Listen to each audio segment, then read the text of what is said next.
सारे सैनिक मुझे राजकुमारी समझकर यहाँ ले आए। तुझे पता नहीं है तूने क्या किया है? पता है, जिस मनुष्य ने औरतों को सम्मान दिया है, उसने एक छोटा सा काम किया है।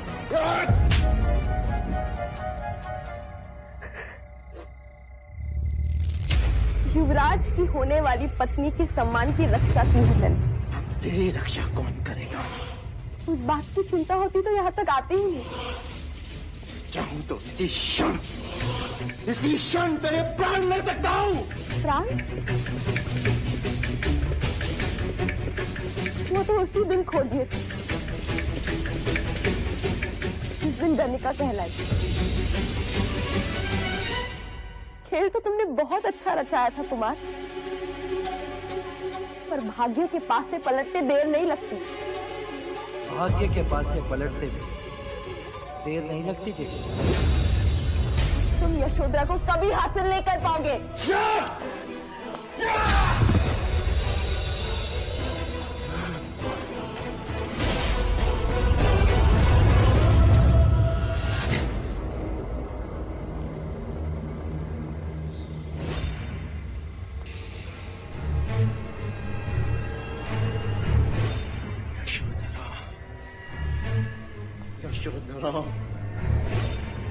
यशोधरा!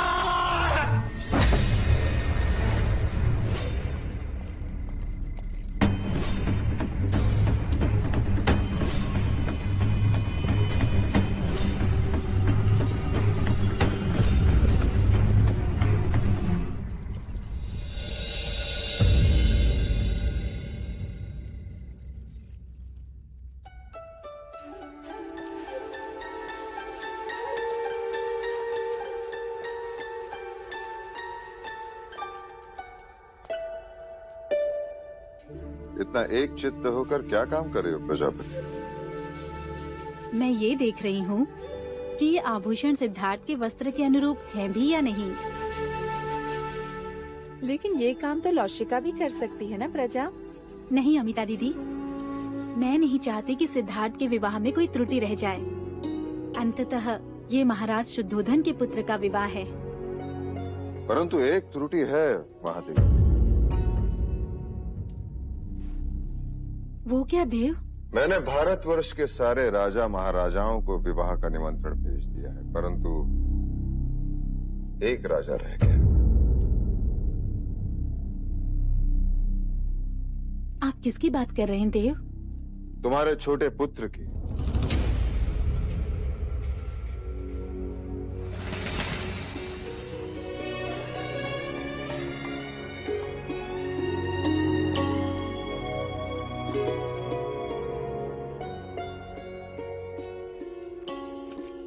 प्रजा, सिद्धार्थ के पालन पोषण में तुम इस तरह डूब गई कि तुम भूल गई कि तुम्हारा भी अपना कोई पुत्र है।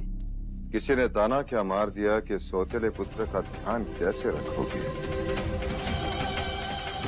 तो अपनी संतान की बलि चढ़ाती।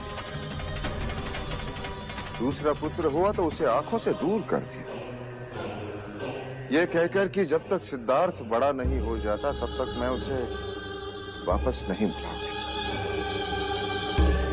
मैंने माया दीदी को वचन दिया था कि मैं सिद्धार्थ का ध्यान लेकिन अब सिद्धार्थ बड़ा हो गया है प्रजा। वो भी बड़ा हो गया होगा। सिद्धार्थ का ध्यान अब गोपा रखेगी और तुम भी अपने पुत्र को बड़ा होते हुए देखना।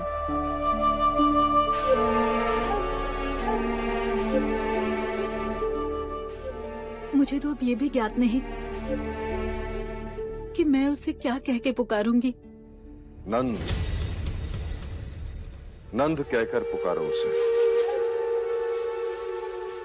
नंद? माँ?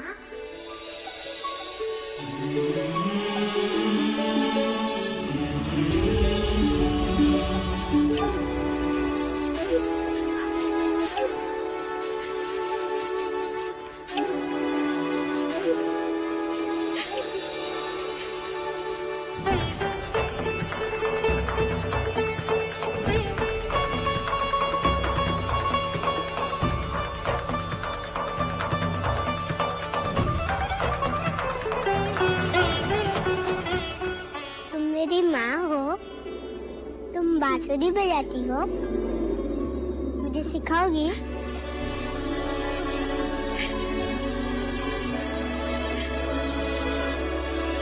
भैया, कहते हैं कि एक स्त्री दूसरी स्त्री का बखान होते नहीं सह सकती, पर आज जगत की सारी स्त्रियां इस स्त्री के सामने नतमस्तक हैं।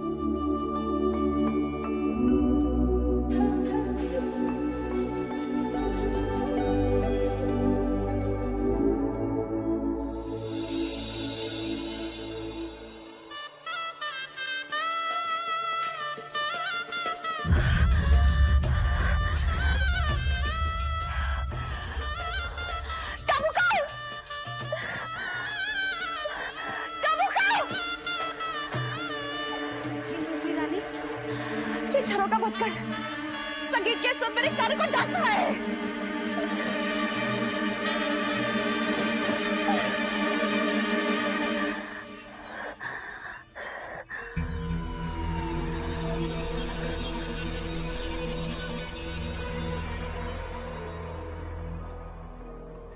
कुमार देवदत्त महल लौट आए? नहीं मंजली रानी, रात ही गए हैं, अभी तक नहीं लौटे।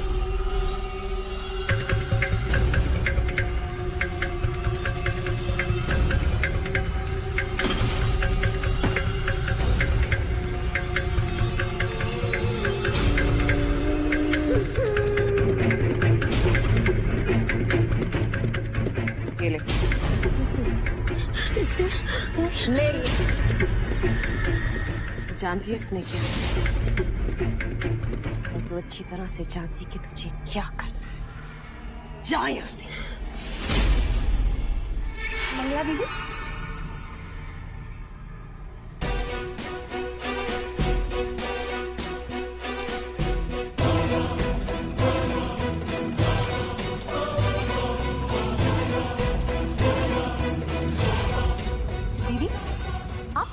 नहीं हुई।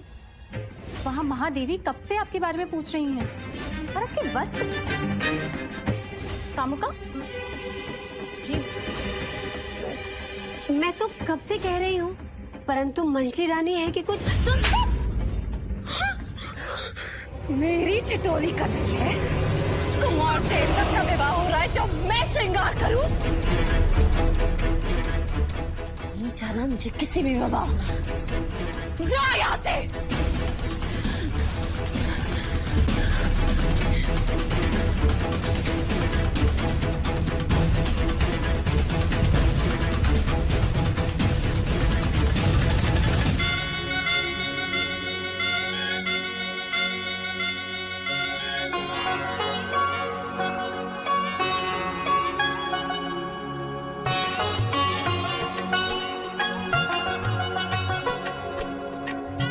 अमिता बुआ, ये आप क्या कर रहे हो? तुम्हारे भैया की नजर उतार रही हूँ छोटे राजा। मेरे जवाई को किसी की नजर ना लगे। अरे बुआ, यशोधरा की तो नजर लगी है, इसलिए तो युवराज आपके जवाई बने।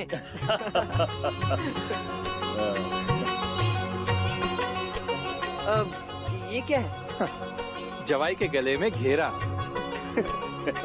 लो, बंद गए सिद्धार्थ भैया, अब इससे छुटकारा नहीं है। सोच लो।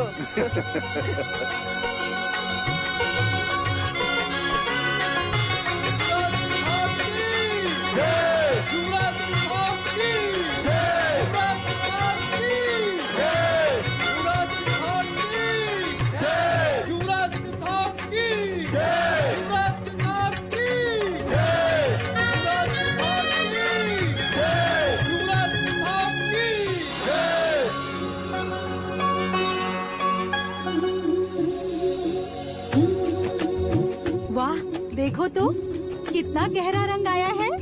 अर्थात युवराज सिद्धार्थ का प्रेम भी उतना ही गहरा होगा।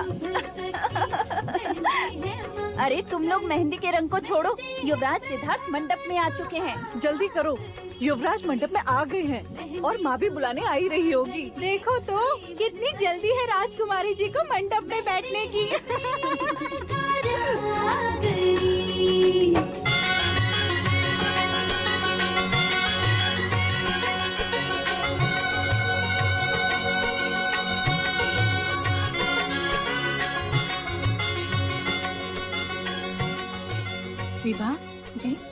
मंगला दीदी नहीं आई? नहीं महादेवी, क्यों? वो विवाह में सम्मिलित नहीं होंगी। लेकिन क्यों? मैंने कहा था ना, मंगला विवाह में कोई विघ्न न उत्पन्न करे तो ही अच्छा। अमिता दीदी, आप चिंतित न हो, मैं आपके बड़े भैया के साथ जाती हूँ, फिर देखती हूँ कि मंगला दीदी कैसे रूठी रहती हैं।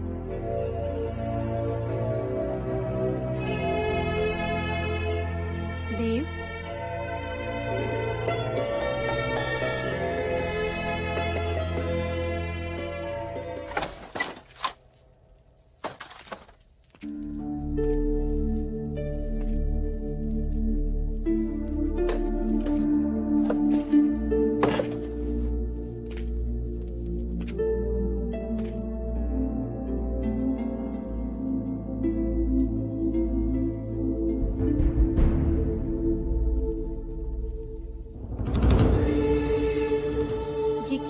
दीदी, आपने अब तक श्रृंगार नहीं किया?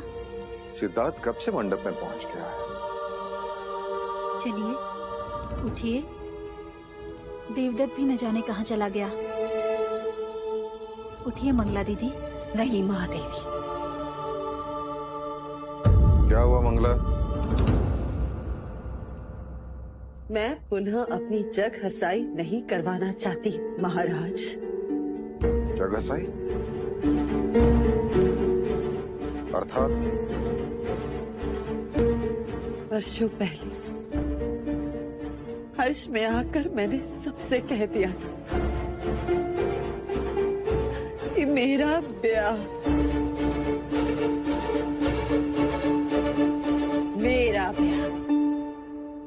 शाक्य शिरोमणि महाराज शुद्धोधन के साथ होने वाला है।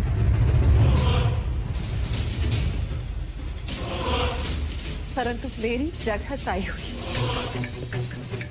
यदि आज मैं विवाह में आई तो लोग मुझ पर हंसेंगे नहीं, कहेंगे मंगला को तो कोई लाज लज्जा है ही नहीं। बड़ी बड़ी बातें कर रही थी। मेरे पुत्र देवदत्त का विवाह यशोधरा के साथ होगा, परंतु उसका विवाह तो आज सिद्धार्थ के साथ हो रहा है।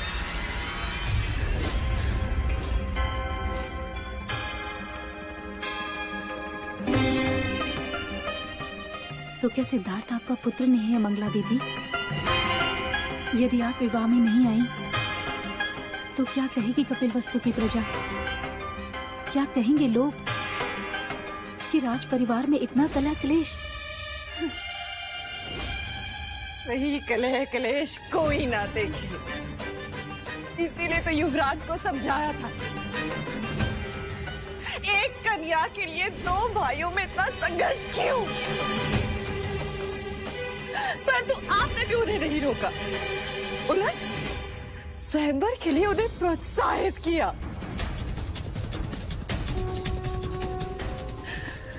क्योंकि अब मेरे देवदत्त के लिए आपको पहले जैसा स्नेह नहीं रहा। गलत धारणा है तुम्हारी।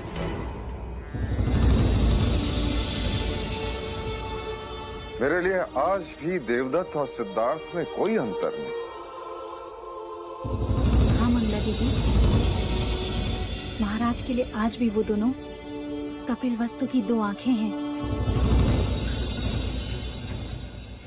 सत्य कहा महादेवी, दो आंखें हैं, परंतु एक दाहिनी और दूसरी बाईं। एक चगुन तो दूसरी अपशगुन। एक चाकियों के सिंहासन पर बैठेगा और दूसरा वही सिंहासन के सामने नतमस्तक। युवराज को यशोधरा में सिंहासन मिलेगा और मेरे देवदत्त को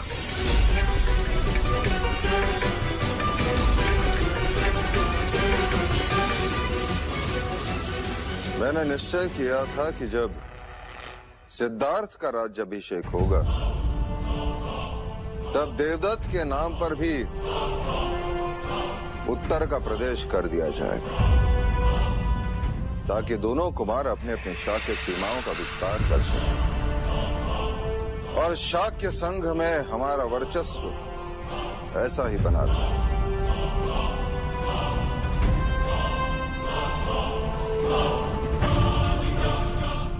क्या मैं इसे एक वचन समझूं? क्या आपको महाराज के वचन पर संदेह है?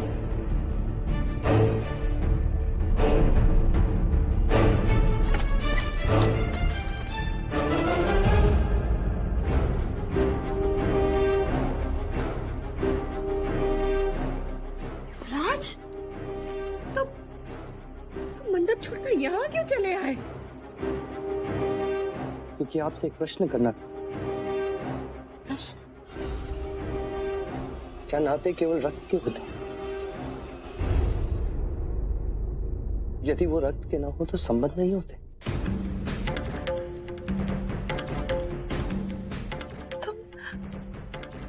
तुम ऐसा क्यों पूछ रहे हो? मैं आपकी गोद में खेला, ज्येष्ठ के पीछे पीछे दौड़ा, काकाश्री से बहुत कुछ सीखा है मैंने। काकी ने माना कि ज्येष्ठ और आप मुझसे और गोपा से क्रोधित हैं,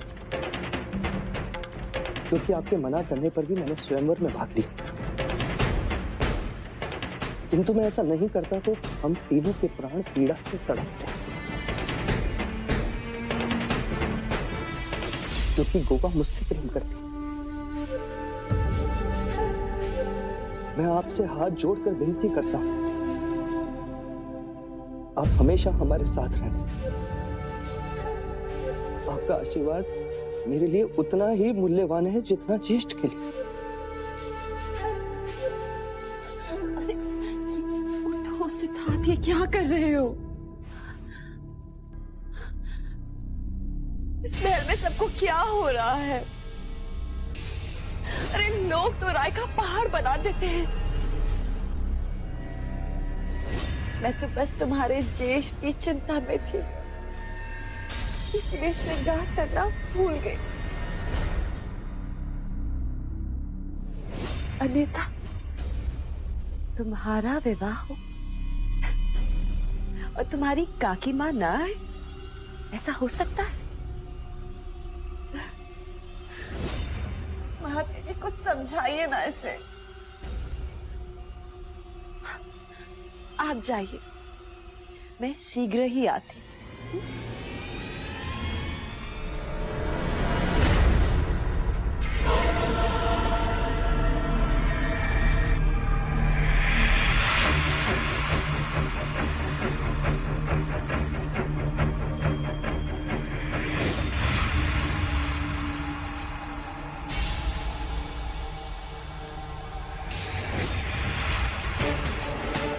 कौशल नरेश महाराज प्रसन्नजीत की, कौशल नरेश महाराज प्रसन्नजीत की, कौशल नरेश महाराज प्रसन्नजीत की, कौशल नरेश महाराज प्रसन्नजीत की, कौशल नरेश महाराज प्रसन्नजीत की, कौशल नरेश महाराज प्रसन्नजीत की।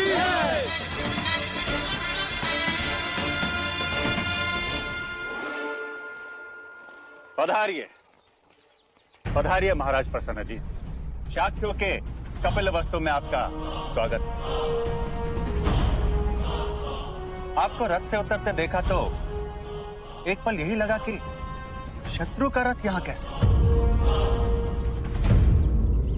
हम तो भूल ही गए कि संधि करके आप अब हमारे मित्र हो।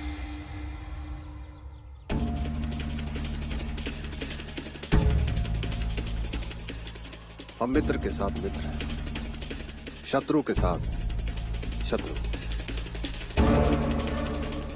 परंतु आदर हम दोनों का करते हैं।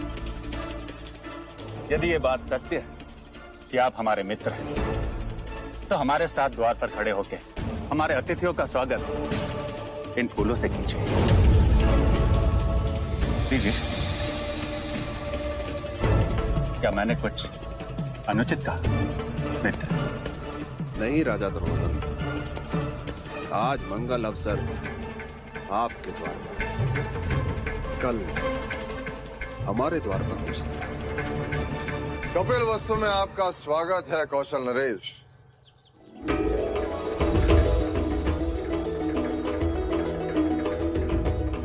कौशल नरेश, राजा प्रसन्नजीत है। आपका आना हमारी मित्रता के लिए अत्यंत शुभ संकेत है। पहले हम मनुष्यता के शुभ संकेत से तो मिलने। कहाँ है युवराज सिद्धार्थ? आइए महाराज, आइए।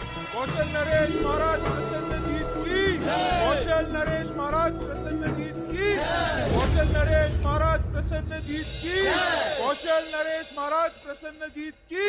कौशल नरेश महाराज प्रसन्नजीत की। कौशल नरेश महाराज प्रसन्नजीत की। आपकी उपस्थिति ने कौशल और शाक्यों की मित्रता पर मोहर लगा दी महाराजा प्रसन्नजीत। स्वागत है आपका।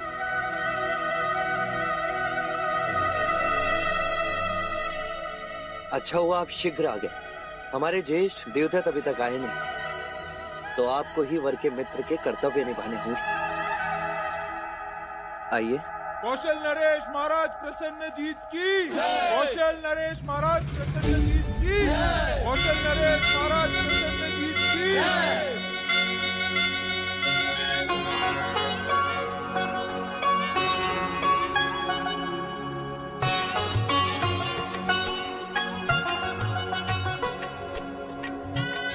कन्या को बुलाइए।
हाय महाराज, तो शाक्य राजा आपसे मंत्रणा करना चाहते हैं।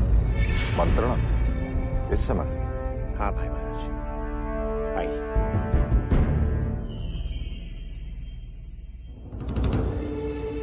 शाक्य राजाओं के मान सम्मान में कोई त्रुटि रह गई जो?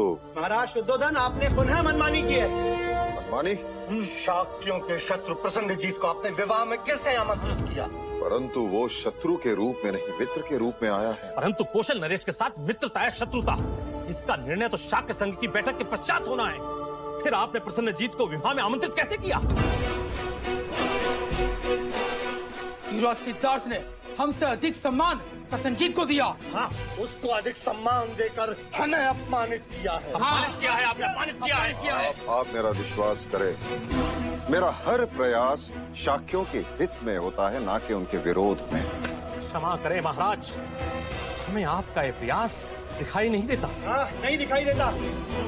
आपको प्रसन्नजीत की मित्रता मुबारक है। अब हम और यहाँ नहीं ठहर सकते।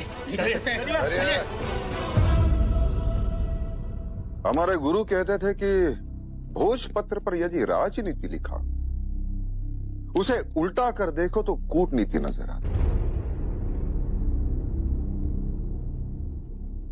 आपने शाक्य राजा की राजनीति देखी है, कूटनीति नहीं। हमने उसे विवाह का आमंत्रण दिया,